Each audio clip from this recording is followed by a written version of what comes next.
Hello everybody and welcome to VFR. Today we are taking a look at some short field procedures for the Beechcraft King Air that comes with Microsoft Flight Simulator. Now the King Air, not necessarily your traditional bush plane, but definitely can be used in a bush or bush-like role. But it is one of the larger airplanes that you're going to try and land on some small field. So it has a lot of challenge involved in that, and it's just been good fun to mess around with. We are here in Squamish in Canada at the Got Gravel Stoll Academy. We're going to be doing some takeoffs, some landings, and then putting our skills to the test a little bit on a check ride. Now, one caveat before we get started: this is not necessarily this is not intended to be a realistic look at how you would operate the King Air in short field bush situations. Some of the situations we're flying into, you probably shouldn't fly into in real life. I'm sure the Beechcraft Corporation would advise you not to. But in the sim, there's fun things that you can do with this. You can fly into these places, and while maybe not realistic, I have no first-hand knowledge of this, but you can fly the Beechcraft King Air into smaller fields. I've seen people talking about flying big King Airs like this at the 2,000-foot runways, so you can do it. But now we will probably push the envelope more than is realistic. So in that sense, this is not realistic. Also, I don't have access to the real POH for the Beechcraft King Air 350i. So why would you want to do this? What are some of the main reasons? I mean, the first and foremost one that we flew in Why You Should Fly, you should check that video out if you haven't. But flying air medicine, Royal Flying Doctor Service, all sorts of different organizations that do air medical transport, especially to rural populations. Rural and remote area cargo flying is also a big use case of the King Air. Carrying passengers in rural environments, fire, forest service, military, all use these kind of King Airs, and those mission sets include a certain amount of bush flying. And I use bush with quotation marks, because it is a big plane. You're not going to get into all the small places that you would with a Piper Cub. Another interesting one, island flying. If you're flying into a bunch of islands with very short runways, King Airs do that in real life. So we're here out on the big marked grass runway. We're going to start by looking at some takeoffs and some of the factors that influence your takeoff distance in the King Air. After that, we'll talk about landings and where we need to be to land the King Air. And then we'll put everything together in a quick little flight. Alright, so we are out here parked at the north runway. We're ready to take off. This is a STOL strip, really designed for STOL drag racing competitions and stuff like that. How quick can you take off and land? And it's got markings along the sides, which will help us determine our takeoff roll. Now, a couple of bits of theory when we're talking about a bigger airplane like this. It really doesn't come in so much with Piper Cub, although it will if you're bush flying in different weights. There's just not as much opportunity to load this thing up, to load smaller planes up like this. The first key thing you need to know is a heavier plane is going to equal a longer takeoff. So the more stuff we have jammed into this airplane, the longer the takeoff roll is going to be. If we look at our weight, we have a max takeoff weight of 16,500 feet. That's going to be a significantly long takeoff roll. Right now I have about half fuel, and this is really just the default setup. Half fuel and about 1,000 pounds of cargo. The more you load it up, the longer your takeoff roll is going to be. And you need to keep that in mind when you are operating out of these kinds of strips. If you are pressed for takeoff distance, you may not be able to take as much stuff as you might need. Now, how exactly that works is a good question. And we're going to examine a little bit of that here. But we do have, I will link a manual below to a different King Air. This one was by Milviz, but they have a series of takeoff speeds and field lengths required for different weight configurations and altitudes. The next thing that you do have to worry about is higher altitude. At a higher altitude, you are going to need a longer takeoff roll. We're down here pretty close to sea level, so we are in the best possible position, the thickest possible air. But if you go up to 8,000 feet, which sounds high, but Colorado, Utah, Wyoming, Idaho, places like that, you're going to be often 8,000 feet is not unrealistic. So you'll have to keep that in mind too. That's going to result in a longer takeoff roll. This is for any plane, but the King Air especially because we're a larger plane trying to take off from small places. There's a much smaller room for error. Okay, so the third thing, and we'll talk more about this as we demonstrate different configurations, but flaps, the amount of flaps you're going to use are going to change your takeoff performance fairly dramatically. In a normal situation, you probably take off flaps up, and in the real world, you're probably usually recommended to use flaps up in the King Air. You might, if you're doing especially short field rough operations, you might go to approach flaps on takeoff. But again, everything I've read makes it sound like that's not necessarily an every time thing. We're going to explore different configurations, including full flaps, taking off with full flaps in the sim. But again, that's not necessarily realistic to the real world King Air operations. Fourth thing, headwind helps. Sometimes when you're figuring out which runway to use, it seems like kind of an arbitrary thing, an arbitrary puzzle to solve. The wind is blowing 240 at 8, and I've got 17 and 35. Which one do I use? When you're taking off on these shorter fields, it matters a lot more. So if you have a good headwind, 10, 12 knots, that's going to help you shorten your takeoff roll. You're going to get off the ground sooner because again, the air is moving faster over your wings as you're taking off. So don't ignore the headwind if you have a headwind. If you can get into a position where you can get a good headwind on your takeoff run in these bush strips, again, that's not always possible, but that will help you get out of a sticky situation. Finally, V-speeds. For the King Air 350i, V1 is going to be about 105 knots, which is your decision speed. Again, you're going to have to take that for a grain of salt operating on some of these really short fields. If something looks bad earlier, shut it down. Rotating, I've seen it noted at 110 knots with a no flap takeoff. In reality, in the sim, it's going to be a lot earlier than that. And we'll again explore that as we're going through takeoff configurations. And then V2 about 117 knots. Again, with no flaps. This is the minimum safe flying speed if we lose an engine. So we're aiming for 117 knots basically as soon as possible. All right, so we are ready to roll. Now, you've noticed I've backed off the start line a little bit. We're going to do no flaps on the takeoff for this one. And if we start at the start line, it will be close. Now, again, we're going to be shooting to rotate around 100 knots. Usually I find it's a little bit earlier than that. But we're going to hold on the brakes. You can even use the parking brake if you want. But basically, we're going to hold on the brakes as the engine spools up. And then we're just keeping it on center line.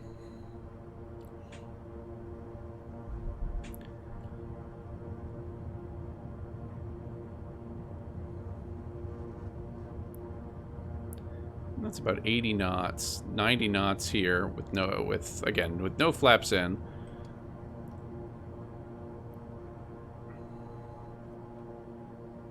And that's 117 knots. So we're away. We could climb out if we lost an engine. But that's pretty close. And that, again, it just shows you a decently sized strip like that. If you take the King Air casually, it's going to be tight. So we're going to run it back and do it with half flaps now.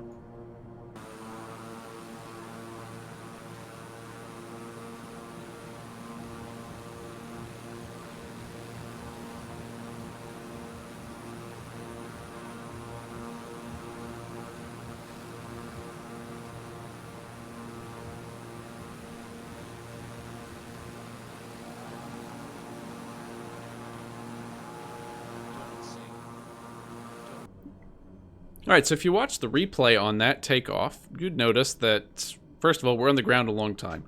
And we're still pretty low by the time we cross the white line in the end. It's a little close for comfort. Even with, this doesn't seem like a too short of a runway. Now we're going to do it with approach flaps. This would be kind of a realistic short field takeoff configuration for the King Air. We're going to use the same payload configuration and everything.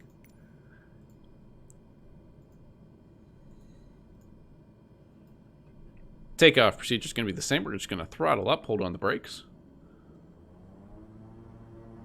And then let it go.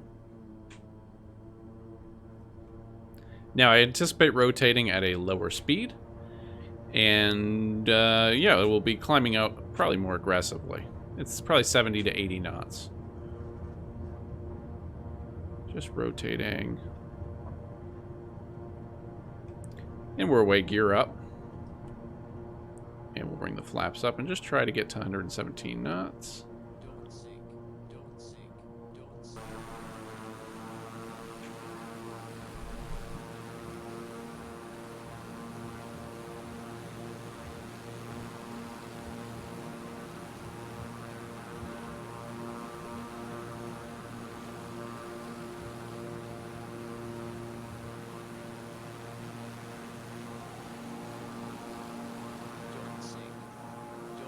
All right, so that's an approach flaps takeoff. Generally a realistic short field takeoff. You see how much earlier it gets us off the ground. We're off the ground at about 1,400 feet, and we're rotating a lot sooner.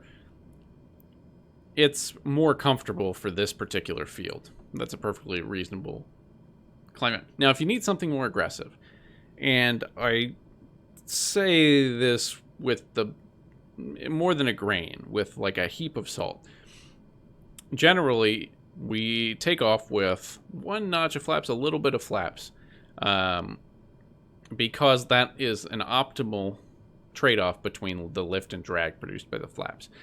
The more flaps you put in, the more drag it produces. And if you're taking off with full flaps, in some airplanes, and it depends from airplane model to airplane model, full flaps will often actually lengthen the takeoff roll. It won't shorten it like you might think. However, and I'd anticipate it being that way in the King Air, but I don't know. In this particular model of the King Air, it does not. So we're going to go full flaps and just kind of demonstrate. Same takeoff procedure. We're going to throttle up, hold the brakes on, and away we go.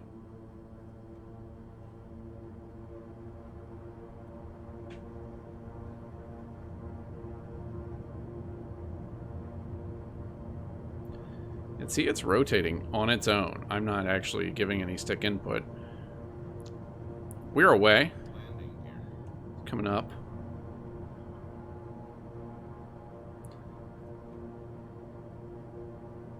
But notice we're still very slow. So that's a trade-off as you're climbing out here. You're going to be very slow. But if you want to get off the ground very quickly, and you need to clear an obstacle, if you're in a really short field in Microsoft Flight Simulator, you should consider full flaps. Again, I can find nothing that suggests that this is a realistic configuration for a short field King Air takeoff. But it does work in the sim. And I did some testing to see, because the generally conventional wisdom would be that full flaps will make your climb out shallower. But I find that you can climb out steeper in the King Air with full flaps too, in this particular sim. So that might be a Microsoft Flight Simulatorism, but if you don't care so much about that, and you're in a tight spot with the King Air, full flaps is going to get you off the runway the quickest and let you climb out the best.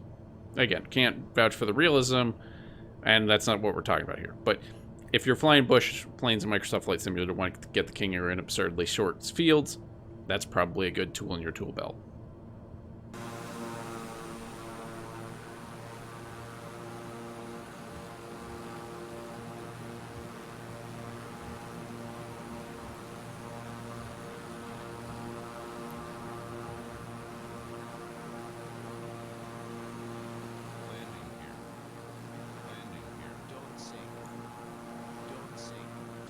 So, as you can see, flaps are very important for takeoff performance in our King Air here in Microsoft Flight Simulator.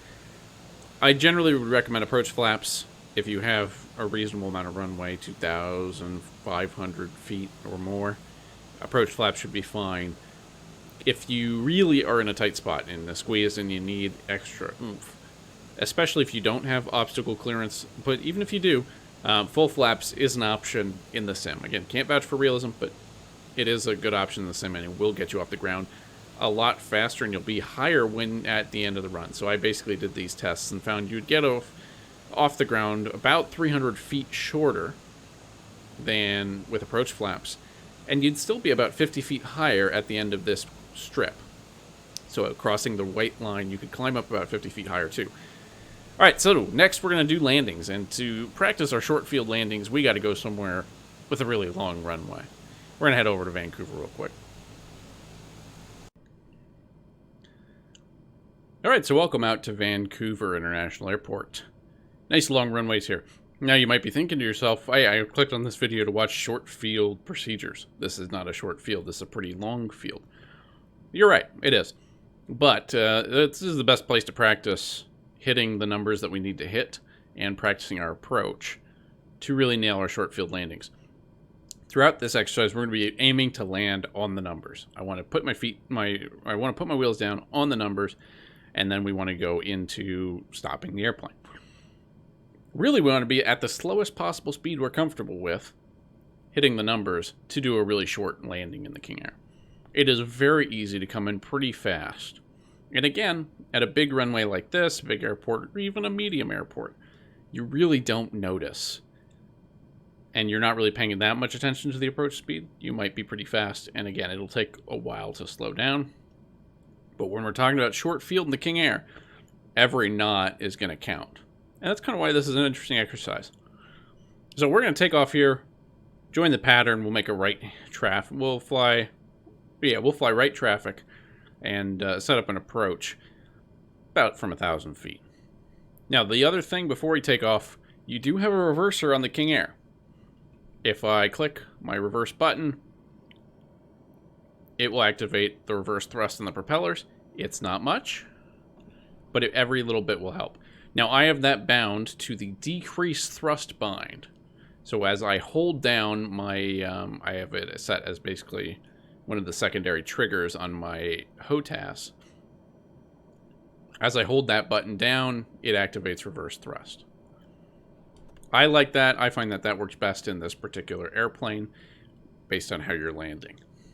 You can bind it however you want, but that's what I recommend. So you do have reverse thrust. Once we hit the ground, we will go full reverse thrust, slam on the brakes, and just try and stop the airplane. Alright, so imagine we're in some remote village in Upper Canada or Alaska or Mexico or somewhere. And we're going to be going into this really tiny little runway, which, you know, could be visualized like the first bit before the first taxiway turnoff. We are on downwind for that approach. We've already got gear down and our first notch of flaps down. And now we just really need to bring the speed down. Now, the published approach speed is about 107 knots in the King Air 350i. And that will be fine for most landings. But in this case, if you approach at 107 knots, you're going to be pretty fast. So we're going to really want to bleed off more speed. I find 92 knots, and 95 even, is a little fast for a really pinpoint landing. I find that the airplane in a similar configuration to this, under similar conditions to this, stalls out at about 85 knots. So, as we're on approach, that's something to keep in mind. Now, we're going to be aiming for the numbers. We want to touch down. We don't put our wheels down on the numbers. We may not get there, and you may not get there your first few times. It's not easy. This is pretty challenging. But it's good to practice, and it's good to give yourself a goal like that. So again, we want to be even slower than this, and again, just keep an eye on that airspeed, because it is very easy. You've got two big engines. These two engines can power you out of a lot of situations.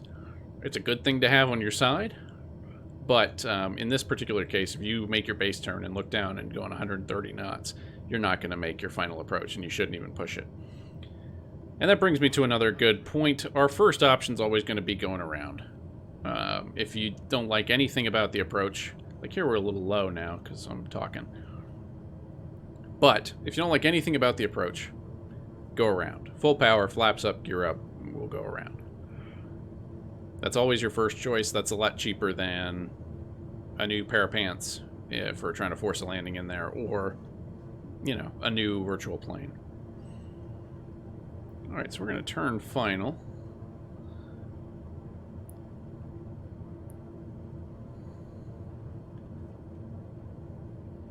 We should see a decently sized runway coming up to meet us. And again, we're aiming for the numbers.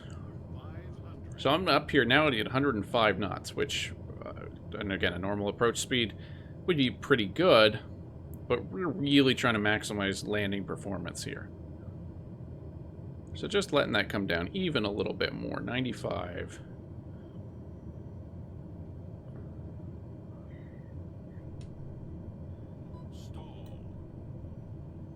And now we're hitting stall speed, so that's a little slow, right? Got to keep that in mind.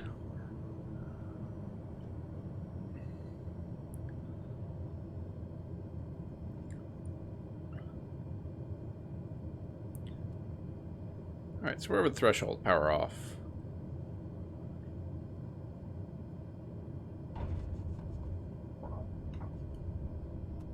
Brakes on, reversers out.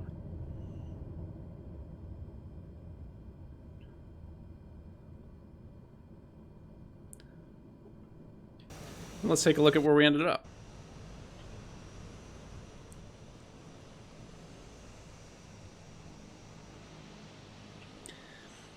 Assuming we hit somewhere around the numbers. I wasn't recording, should have recorded.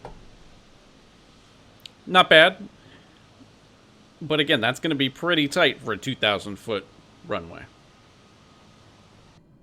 Now, notes from that approach. We got a little slow there. That was a little dicey. I wouldn't have wanted to really be in that airplane.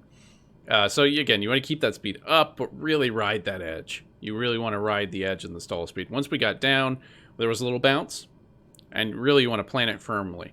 You're certainly not enough to damage the airplane, but I'll take a slightly hard landing here to get all the wheels down and start applying brakes. Now, on a short, soft field, it's not really modeled in the sim, but we would want to keep the nose wheel up so it doesn't dig into any soft field we were on. You don't really have to worry about that in the sim, but if you do want to, if you feel so challenged and so inclined, that's something you can also practice as well. We're going to do this one more time, see if we can do a little bit better on the second time around. Nice thing about being on a runway this big is we can just power up, take back off. It's like an extended, really the longest touch in a touch and go. Alright, so we're back on base, our base turn. We're going to turn final now and put our last bit of flaps out.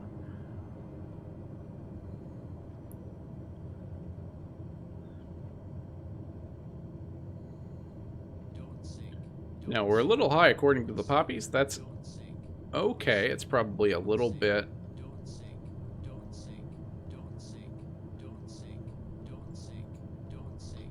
I don't know why I'm getting a terrain warning. That's probably a little bit realistic, actually, because a lot of these approaches, if you have obstacles in front of the runway, you might need to come in a little bit steeper. So we're at 100 knots. Descending, the picture looks pretty good. Again, we're going to just try and touch down on the numbers and then give brakes and reverse thrust.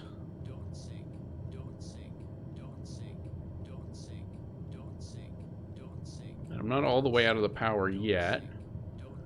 Just about 90 knots.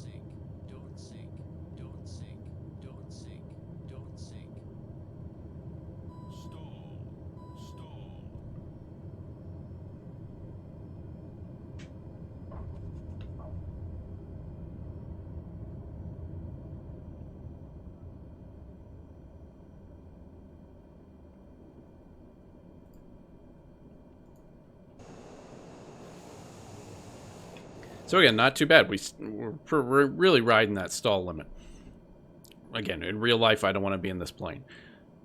But if you're trying to get in somewhere really short field, that's really what you got to do. And again, we didn't hit down exactly on the numbers. This takes a lot of practice to get right. And I think if you're really interested in flying the King Air in these kinds of extreme situations, it's a worthy goal to practice towards. Alright, so that takeoffs, landings, you've got most of it. We're going to go back out to the Stoll Academy and whip up a quick challenge. And if you want to follow along, we'll have that all typed up for you too. So let's hop back out over there. Alright, so we are now out in the backwoods of Montana. And we are going to be flying between a couple small airstrips in Flathead National Park, putting some of the stuff we've talked about here together. We are here at Meadow Creek USFS airstrip. Basically small ish grass strip. We have about 2,800 feet of runway here. Trees at the other end. We're going to be departing out to the south, basically following the valley south until we hit Big Prairie Ranger Station. On Sky Vector, there's just a ranger station there. I'll probably put up a little graphic. But I have installed a couple of sceneries here at Meadow Creek and at Big Prairie Ranger Station by Wookie042. I really like these. These are cool bush strips back there. At Big Prairie, we're going to have 2,000 feet to stop our King Air. Now, King Air, we're still half loaded of fuel. That'll get you a lot of places, and we've got about 1,000 pounds of cargo on board. Now, it looks like we have lots of runway, but looks can be deceiving. So we will go ahead and give it at least approach flaps. We're not going to go a full flap takeoff today.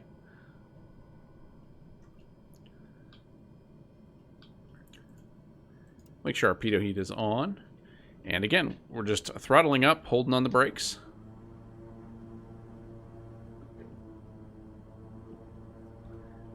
And away we go.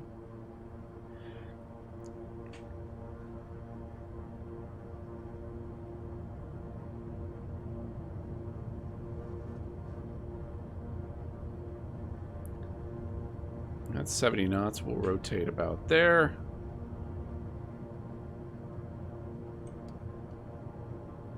Gear coming up. And we'll bring flaps up as we climb on out.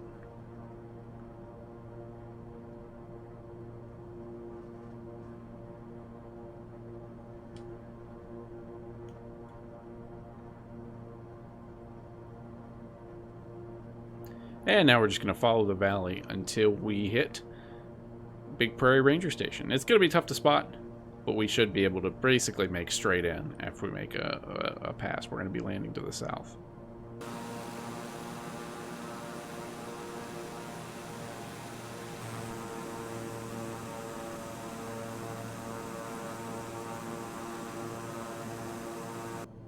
All right, well, we're now getting close to Big Prairie. And all we've done is follow the Flathead River south. Very simple route. But it's a small, not very well maintained airstrip. And it tests your spotting abilities. If you see, it's actually just this patch of kind of open grass here. Now we're going to do a low pass overhead, get our bearings, and then we'll come around. I'm just going to get my heading indicator so I can bug the heading. Now we do have terrain on the other end, so we'll be turning right after our low pass, and we'll come off and just kind of make a wide oblong right pattern. All right, and then throughout this process, we're just trying to kind of set up the approach, figure out where we want to touch down, and it's just beyond that patch of bushes here. Luckily, we don't have a lot of tall trees on approach, so we can come in kind of shallow. But we're really looking for that right beyond that shrubbery there. You can see the fence. There should be some buildings off to the right.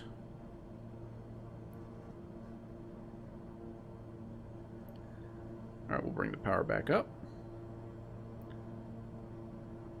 And make a right-hand turn. All right, so we are now on something conceptually resembling a downwind for the field. We're just going to extend basically until we get uncomfortable with this terrain in front of us and loop back around. Again, this terrain, you don't think about it so much in a Piper Cub. You'd think about it, but not as much. In a King Air, all these valleys seem a lot smaller, which is kind of fun. We're at 120 knots. Airspeed's looking good. We have 1 notch of flaps and gear down, so we're going to start to loop around. And again, just try to give yourself as much space as possible. I mean, if we really need to, we can go up the valley a ways. And we're also a bit higher, so keep that in mind as we're maneuvering the airplane.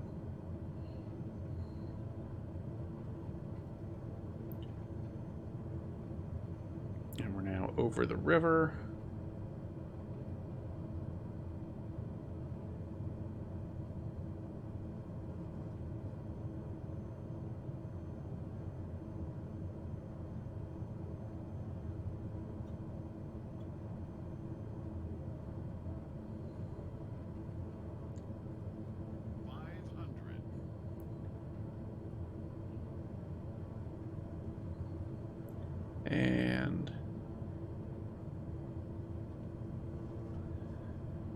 got the field off in the distance. We're going a little fast at this point, so just going to come back on the throttle a little bit.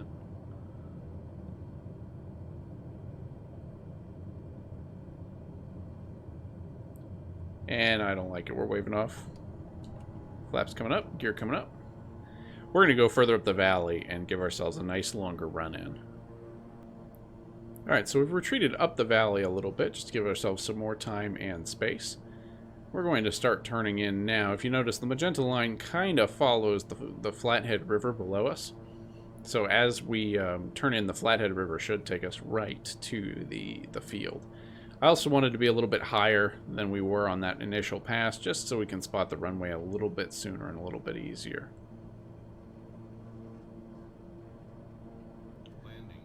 So gear can come out. We'll go put the first notch of flaps in.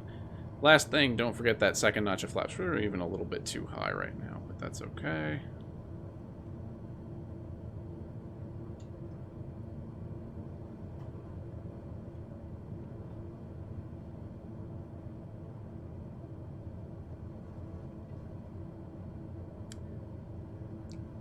And as we make the turn, just keeping an eye, and there is the runway. You can see it kind of going in towards the mountains. Alright, so 5,800 feet, around 125 knots. It's looking pretty good. We can go full flaps. We're now fully configured. Now we're aiming for just past the bushes.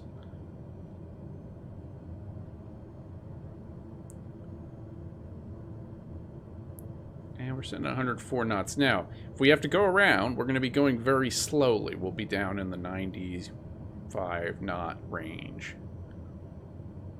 So that means we'll have to get the gear up, flaps up, and give power, and really be careful on the go around. That's one of the risks we're kind of taking here, going this slow.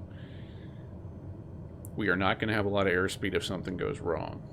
So again, risky, wouldn't necessarily want to be in this plane in real life.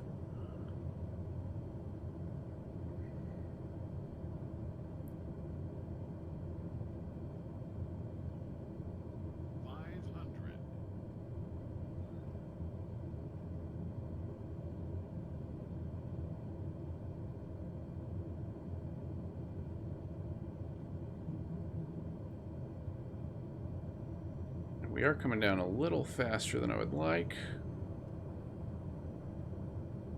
Just trying to hit this.